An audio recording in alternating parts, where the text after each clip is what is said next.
I'm sitting here 8,000 miles away from New York. And I'm in a classroom talking about James Cone, Steve Biko.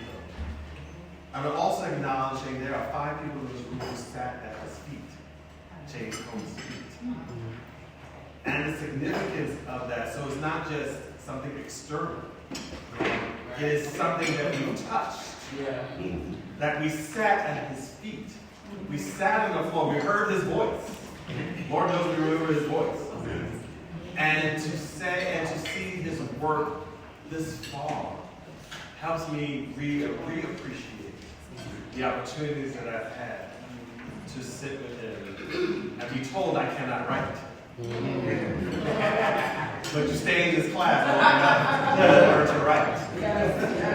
And so it is significant to understand that, that the blessing that I've had and the voice that I found. Because I didn't have a voice until he introduced me to Jacqueline Grant. And I had to do a research paper on Jacqueline Grant and had to present. And I choked up in the middle of the presentation because I found my voice. How, and till to this day, that I don't go about not remembering that experience. And so I thank you for reminding me and reminding us of the blessings that we have. That I don't take it lightly. That you are talking about James Cone in 2023, 8,000 miles away from home. And I've had the experience of just being in the same room. So thank you. Thank you.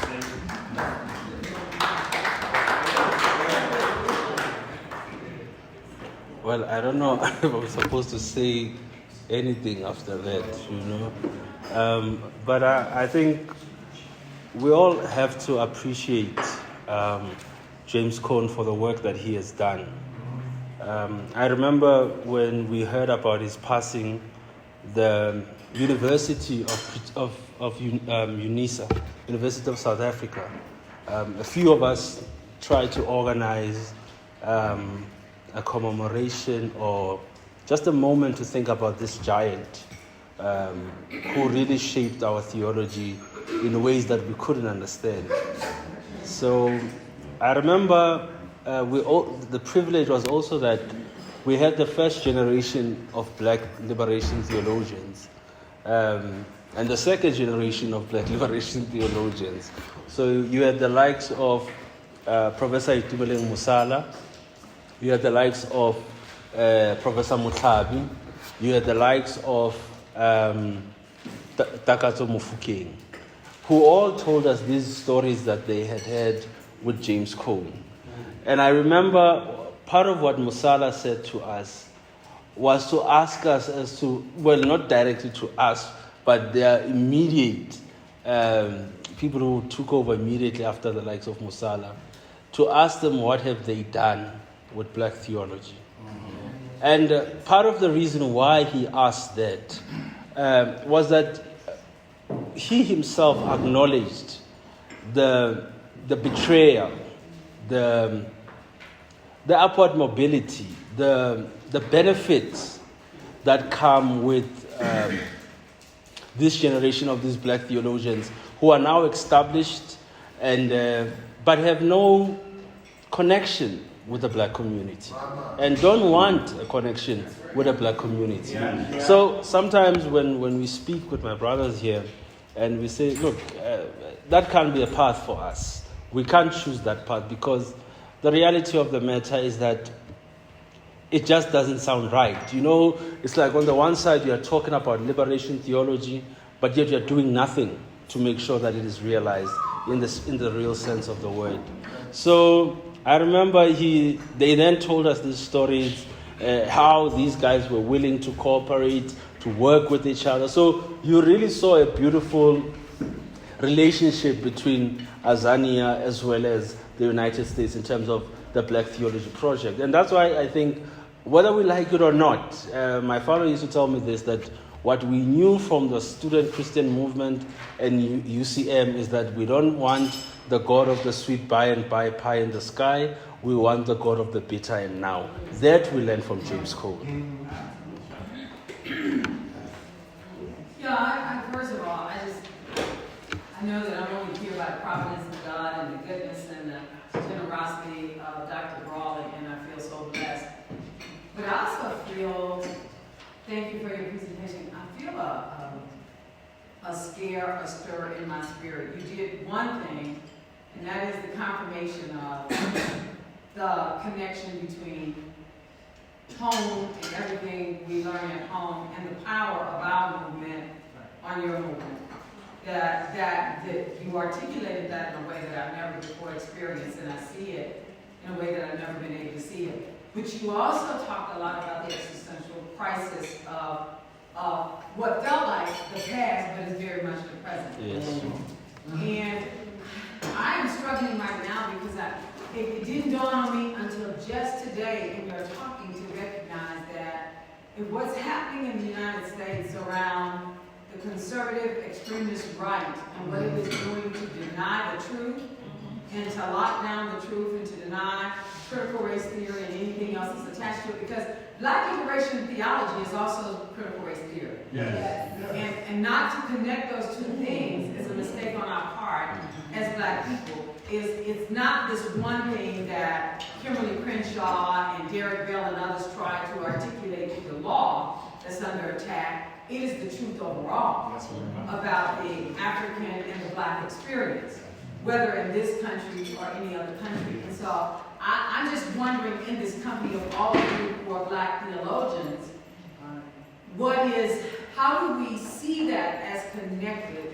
You talk about Black theology and its historical implications, but how do we connect that to the charge and the challenge of every one of you, whether you stand in a pulpit, whether you stand at the head of a college classroom, or wherever it is that you're going to plant yourself?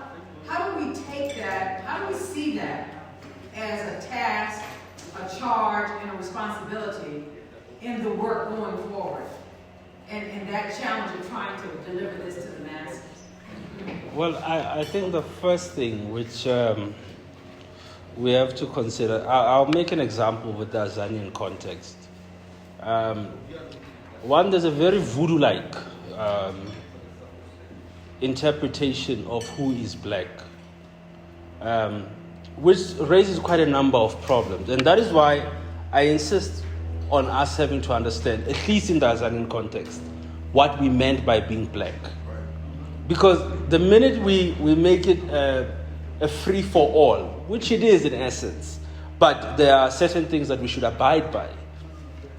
So here in Azania, we have a situation where everything falls under, everybody can say, no, I'm Black, without any ideological orientation. Because what Biko and others were insisting on is the ideological orientation. I had a talk with some of the students in the Fees Must Fall who said, no, but Biko is liberal in this position. Why would he say being Black is not just a matter of pigmentation, but a mental attitude? Then I said, but did any one white person join the Black consciousness movement? No. But what Biko and others were predicting is to say, there are those who are going to look like us, but are not necessarily us. Yeah. So I think part of the problem that we're experiencing today, there's a very simplistic understanding of what Blackness is here in Azania.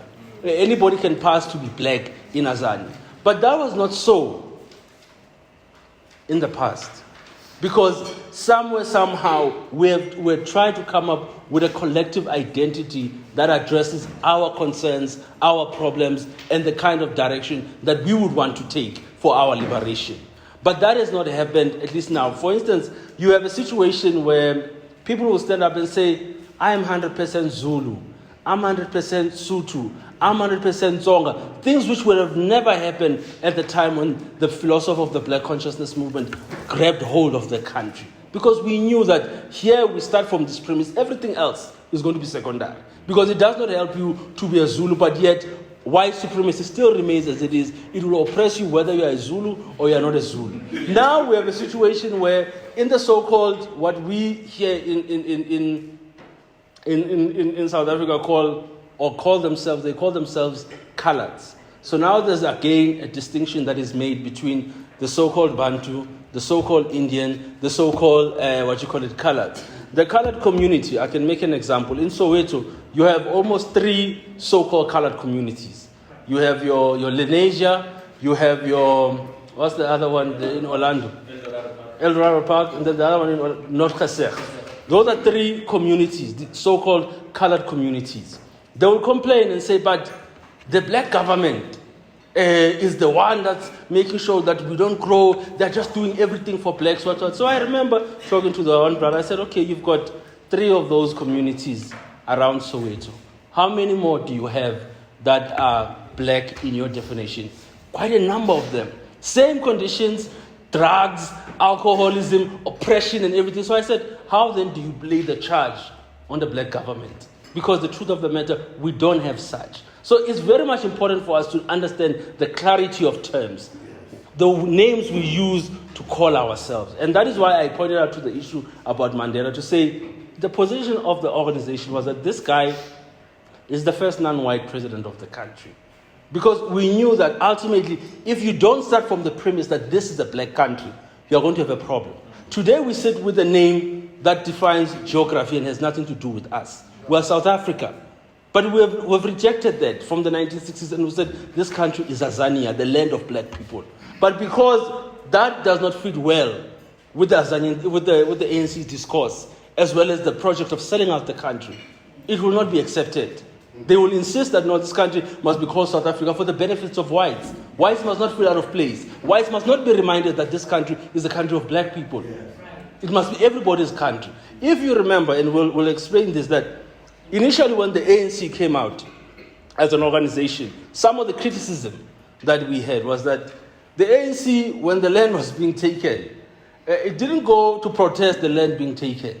It wanted to be part and parcel of the processes to say, Queen, Your Majesty, please, you should have consulted us. We want to be this and this. That was in 1912 when they went to Britain and so forth. Come, fast forward, 1955, they draft the Freedom Charter, or some of the white liberals in the ANC draft the Freedom Charter. First thing they start off is to say South Africa belongs to all who live in it. And that is where you saw the Africanist break up, to say, no, wait a minute. Yes, we affirm the position that there's only one race, the human race. But here in Azania, it's the country of black people. We should be the ones who set the rules, because they set the rules in Europe.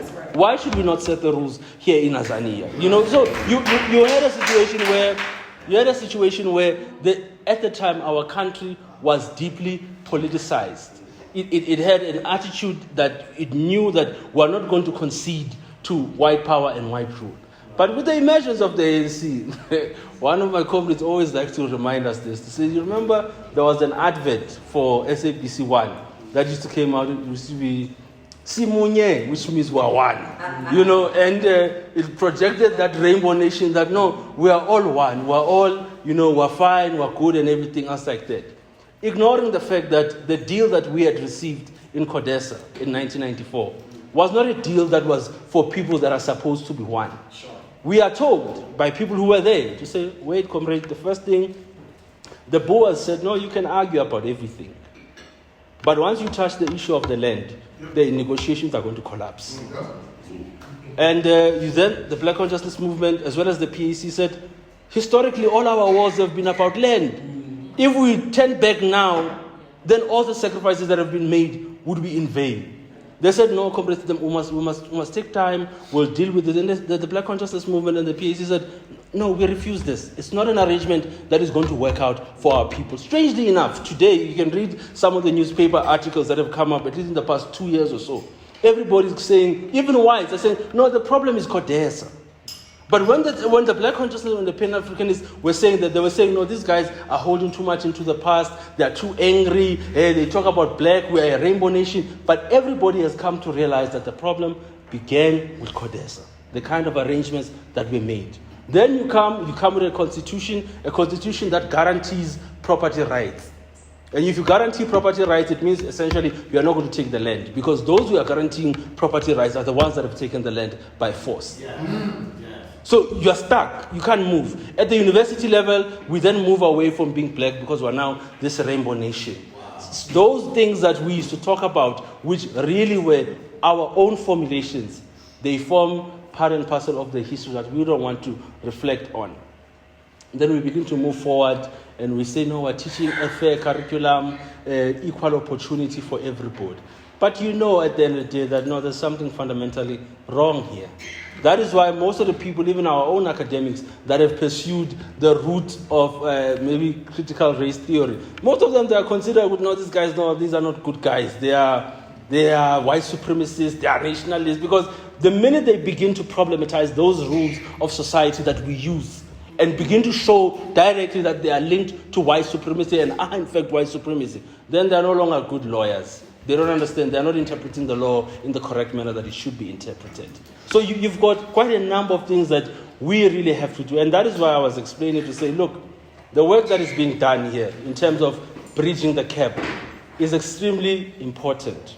But we know ourselves that it will come with hostility. They do this all the time. They are not willing to allow us to move to a certain place. But if we then rediscover the power that we have, in terms of our own articulation, and like going back to Saso's position, we are black before we're anything else. Then we have the capacity. And actually, we've got the spirit to dare them to do that which they claim they will do to us. And if we are able to get that kind of courage, Azania will change. And that's the problem with basically all of Africa. If you sit with your fellow African brothers, whether you meet them in Hilp or anything, the situation is the same. There's just not enough will from within to tilt the scale. That's the problem. Maybe kind of a question, a comment and a question combined.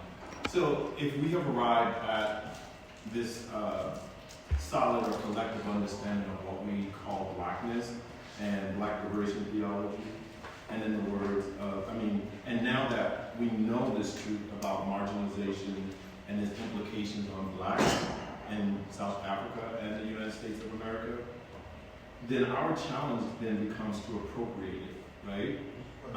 And those of us who consider ourselves, everybody in this room who consider themselves a theologian, a scholar, a preacher, teachers, we have the charge to appropriate it.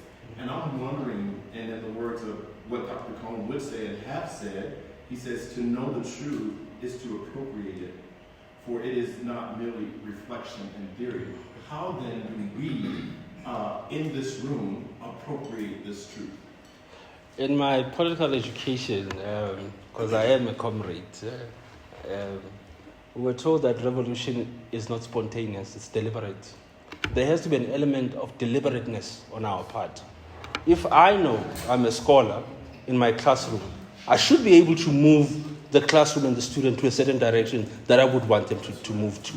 But if I'm going to be a guy who comes and says, well, this is what has been said, and I don't invoke critical thought, that's where the problem is. And to say, for instance, the students would ask me, and they say, look, we like what we're hearing here with black theology. Where has it been? Because we've studied from first year, we're now doing honors, we only encounter theology at honors. And I would always ask them, do you want the honest answer or the academic answer? If I give you the honest answer or the academic answer, that no, you had to go through all these things, then finally get this. If I'm to give you an honest answer, is that I know if you were to study black theology at the first year level, the university would bed down. That's the likelihood. Because you would not accept. This thing which you are reading about will resonate with you so much that it won't make logical sense to learn anything else. Because you go to your church, when I'm still a good Christian, but I went, we're supposed to do our duties as ministers. So there was a brother who was going to get baptized. So often would wake up very early in the morning, around 6 or so, and actually go and baptize the brother. So one day we were driving to Val to baptize this brother. So I think we took the wrong turn. And then we ended up we're trying to go to Val River. We ended up taking the wrong side of the entrance. And it was a Sunday morning. And I remember one of my reflections was that as we were driving, I kept on asking my friends who I was with that, where are these people going to? They said, no. And a lot of black people, they said, no, they're going to church. It's a Sunday morning. I said, oh, okay. So when we got by the river, so we took this wrong turn, and I was shocked to meet white people on Sunday fishing. And they told us that, no, you are in the private property. Of course, now the revolutionary me said that you're talking nonsense. In Azani, and we wanted to engage. But the brother said, no, we didn't come here for that. Relax. We came here to protest the brother. But that really troubled me. One, on a simple level, the same people that I've seen walk out, come into the church, are going to pray for basic necessities to God. They're going to pray for food, clothes, and shelter, which are given. More so, white arrogance does it in such a way that they sit on Sunday when you're going to pray and they are just fishing. Wow. And you're going to probably have to pay to get that fish by the time it's at the shop. So I realized that there's a serious disconnect between what is happening. And I then asked myself, I said, well, maybe it's highly possible that God can't answer these prayers. Primarily because we don't want to tilt the scale. What more should he say? You're not going to bring any manna from heaven. You have to seize power. Yes. It's your country. Some of my students, we were speaking about Augusta, and I said, none of us were taught about just war theory that was written by Augustine. And part of the things that he qualifies for a just war theory is those people whose land were taken by force. That's right. But you're not going to teach your theology students because you don't want them to think in those ways. And the institutions themselves don't want you to teach them that way. So I'm saying that alternative silos have to be created. And those silos have to be very clear in terms of the direction that they want to take. And they have to be deliberate in the things that they want to do in the first place. Because we can't have the situation as it is and think that it's fine. 30 years in our country since 1994, nothing has changed. I was explaining to one sister, more than 70% of the youth in South Africa, black youth, graduate and undergraduate, unemployed, hopeless. Go to our communities. You see them in the streets. You see them all over the place. Go to Hillbrow in towns. Our sisters are prostitutes and all these things. Go all over and see the plight of black people. You can't sit in an academic office and sit and say, all is fine. You really, maybe you're out of touch with reality. There's something that has to be done. And if our education system cannot do that, those of us who claim to know should do something. That's how the revolution works. And I was taught that revolutionaries plot. And when you plot against somebody. And we should plot against somebody. Even now when we're sitting, we're plotting. We must plot against somebody.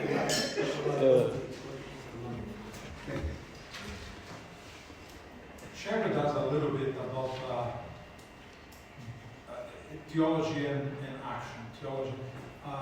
The sites of nurture that you have access to. I mean, I'm thinking about James Cone, and I'm thinking about the classroom and him talking about ITWA. And so I'm mishearing about ITWA. But I mean, other sites of engagement that we could be meeting and offering solidarity as we try to walk with you, brother. Well, to tell you the honest truth, and I'm sure my brothers will agree with me here, so far, and this is linked to the question that Musara was asking, to say, what have you done with black theology?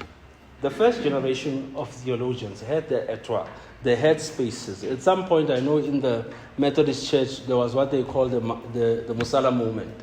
When he would step into the podium, he would firstly declare that the God of the oppressed speaks through fire. If he has not spoken through fire, he has not spoken at all.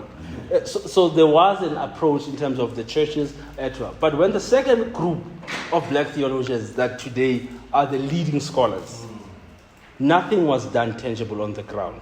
So it's up to us now to think about what is it that needs to be done. I'll tell you a situation. I had a colleague of mine.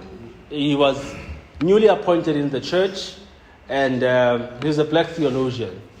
And the church that he ministers at is actually a youthful church, meaning that it has quite a large number of young people in the church vis-a-vis the older generation. So I then asked, I said, brother, do the people know that you're a black liberation theologian at university? And they said, no. So I asked, what are you preaching on Sunday? So there's a disconnect, you see. But we have to find a way to close the ranks. I myself and Lerato and others are in the process of forming a Black Theology reading group. And part of the aim of that reading group is that we noticed the need for the students to actually know. So I think we're giving ourselves timelines to say, look, if we're going to do 6 months of this, then see how we can spread these ideas to the church, and then see what kind of society that we would want to build in the first place. And then once we have those societies, then we move around the church. I'll share with you another thing, and Lerato, he'll be my alibi on this. We formed in 2018 at UNISA, a Black Theology Society of Azania. One of the questions we had in mind was, if we are studying theology, this theology that we're developing is for who? Is it for the church?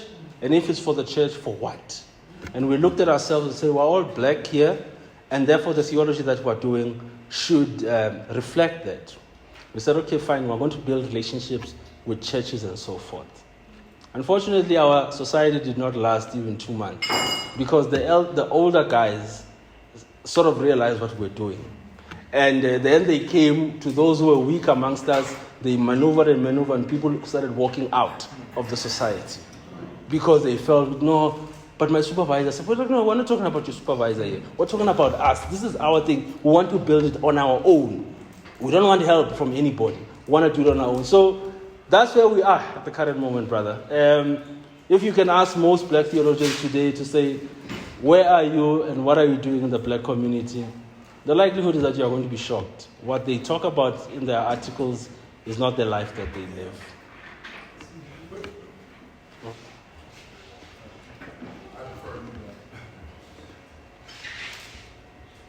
Black radical action comes out of black consciousness. Mm-hmm. Shouldn't we have a long-term plan? Shouldn't we be developing that consciousness very, very intentionally, beginning in preschool? Yeah.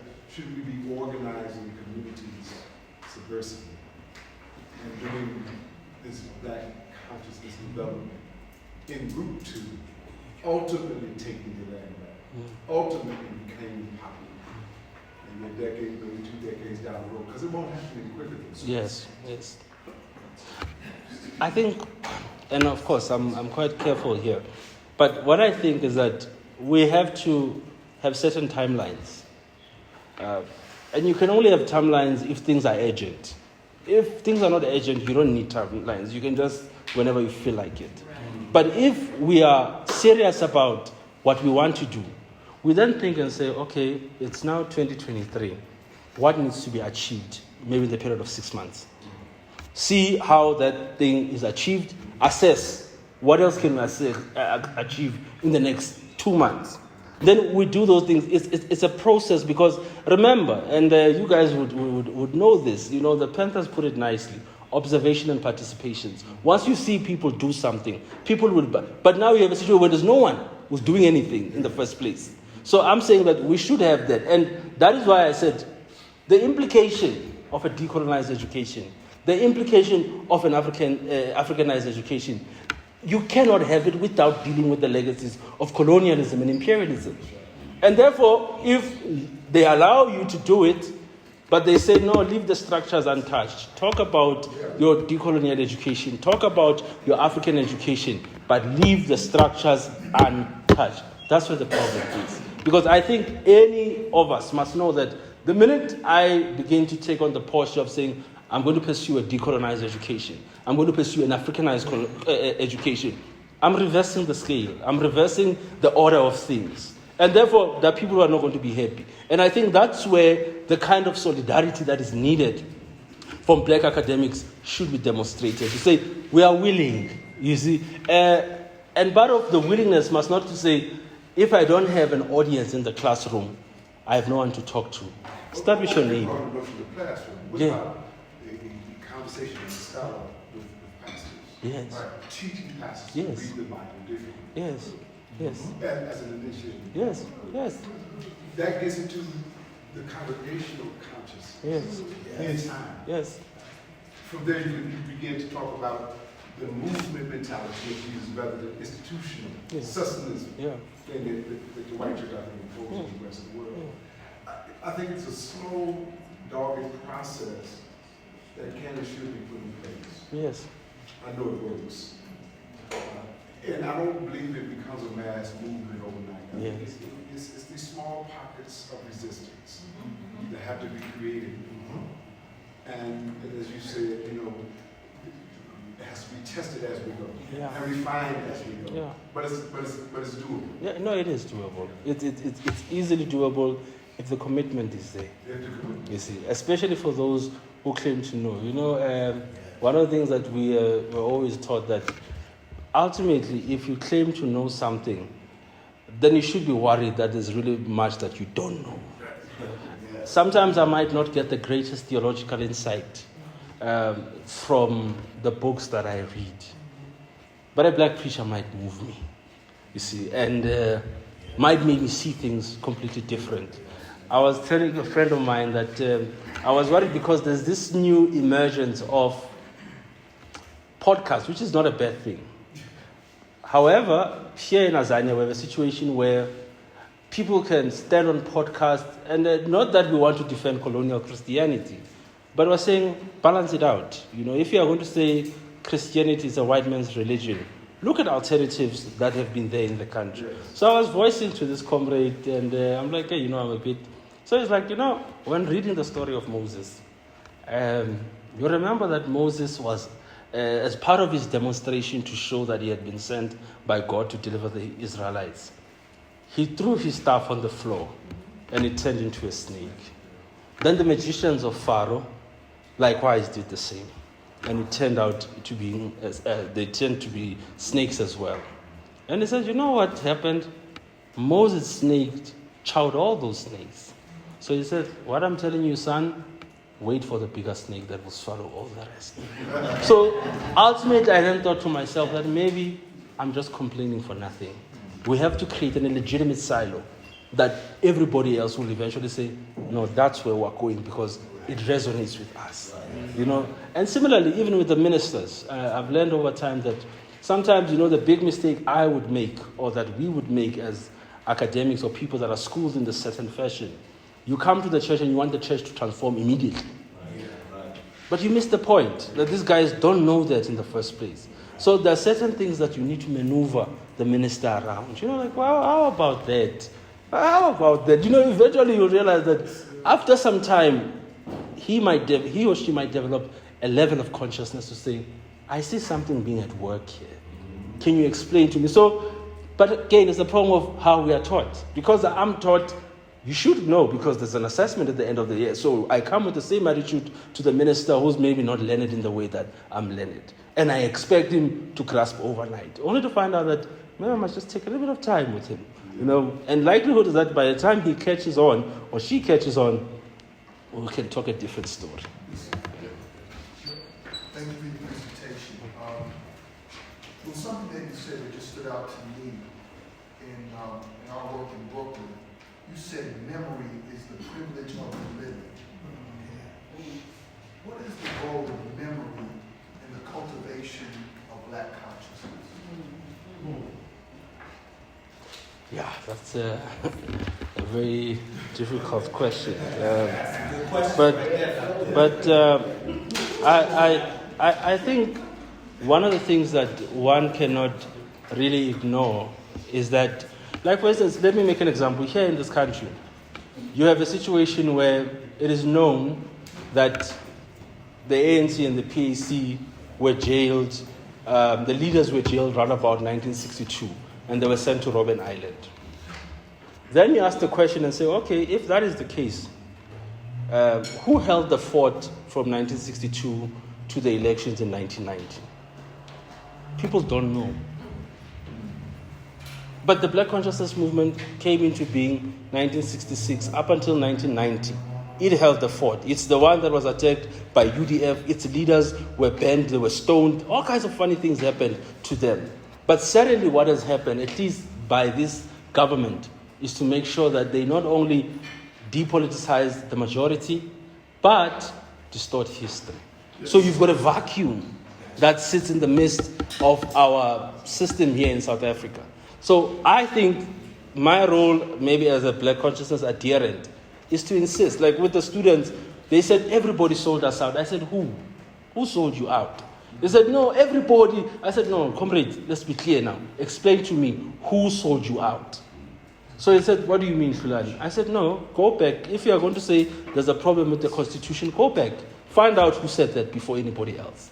We've got a very big movement in this country that is so-called the opposition party. And all the things that it is saying, at least that got them traction, are things that have been taken from the PAC and from the Black consciousness movement. The only difference is that the leader has been created by the media, and therefore when he articulates these things, it sounds as if it's something new. So here in Azania, the issue is that there's a lot of distortion and there's a lot of whitewashing our history. That's why I insisted to say this day cannot be called Human Rights Day. It's 21 March, the Sharpeville Massacre. A similar thing happened with June 16. It's called Youth Day. And when you say Youth Day, then you find a lot of people wearing uniforms and saying, oh, we're like the youth of 1976. But that's not what the youth of 1976 was saying. When Tsiasi Mashinini came to the podium and he was asked to say, comrades, why do you do this? He said, look, we don't have guns to go against these people. And we don't like the education that we're being taught, because the education that is being taught to us is meant to domesticate us and prepare us to go into the workplace. We're not being taught about capitalism. We're not being taught the distinction between socialism and equality. We're not being taught. We're just being taught to be laborers. So we engage in such a march precisely because we have the one strength that we can count on, which is to cripple the economy of the country and make sure that was the student lead. He was not talking about uniform and everything. He had nothing like. He had a revolutionary message that was there, and that is why when the Justice Minister Botha, when he was asked after the Soweto uprising and all these things, he said, no, the problem is one. It's this black power thing. That's what he said. That's what he said on national TV. He said, no, this is the problem. This black power thing. And those students, they proved, the world for a moment set a bit, and they realized that no, they have to say something about South Africa. And that is part of the reason. And that is why in our understanding and our analysis, we've always said our struggles and our problems are national in form, but international in content. Which means that we understand the matrix that are involved in the world. How the oppression of one people in a particular group, you might think as if it's not related to you, but it is. You get what I'm saying? So there's a need for us to always have that solidarity, which must be maintained at all times. So it's just it's an unfortunate situation in this country that's how the country functions. But the role of the education, the role of those that are educated, I think, is much more serious than what they think it is. And if we can move away just from the excess, because the only difference with someone who's employed from those who's not employed is that as I'm employed, I've got access to credit.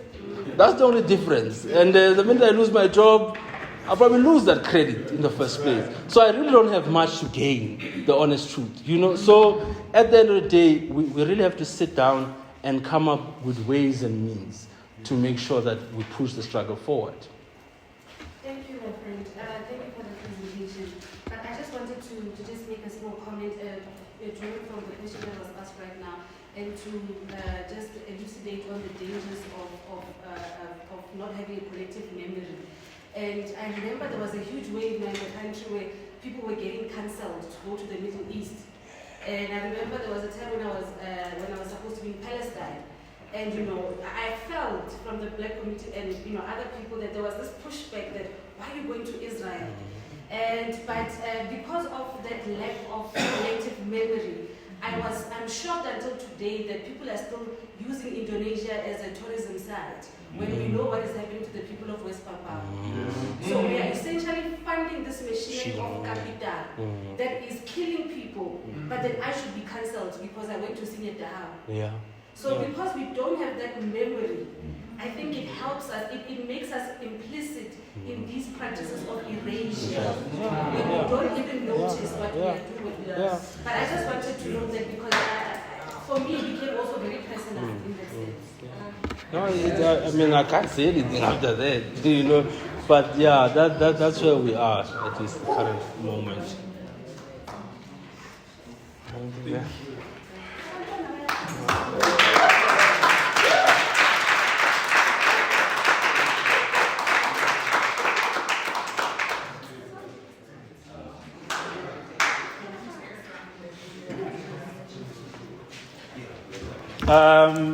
I just want to read this. What Hlulani was saying here.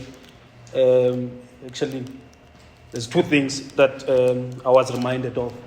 So, Chairman Mao, he says that the evil system of colonialism and imperialism arose and throve with the enslavement of the Negroes and the trade of the Negroes, and the trade in the Negroes.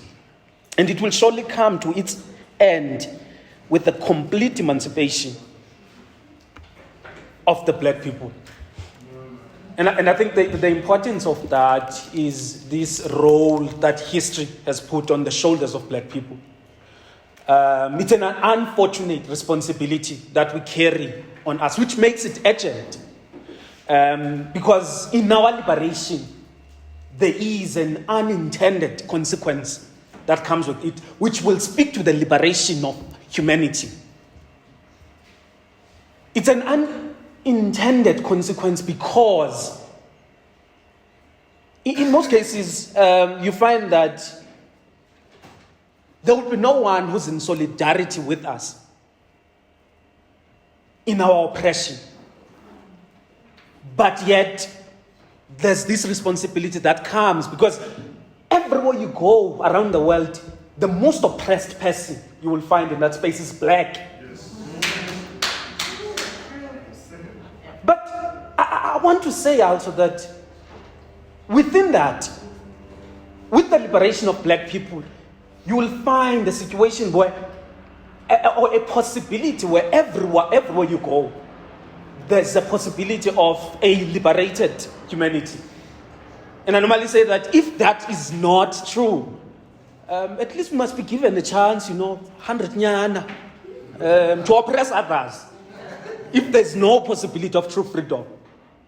But, I've got this one. But the second one is just this video, and then I'm done, would be going towards, it's a 3-minute video, which speaks to one of the things he mentioned around that transitional period and the TRC.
Check on you.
No, comrades, we'll play this when we're back.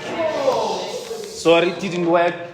We'll play it when we're back. So we can go to lunch and it's downstairs. Oh, and can we clap hands for Brother Hlulani?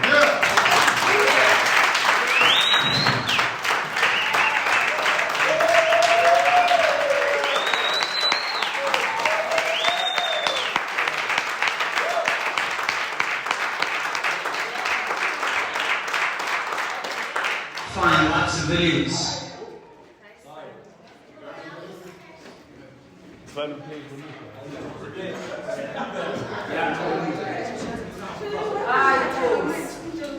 Yeah? 19?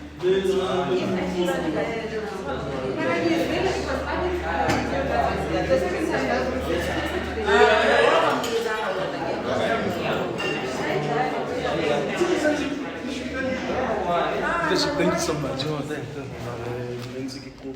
It's free training.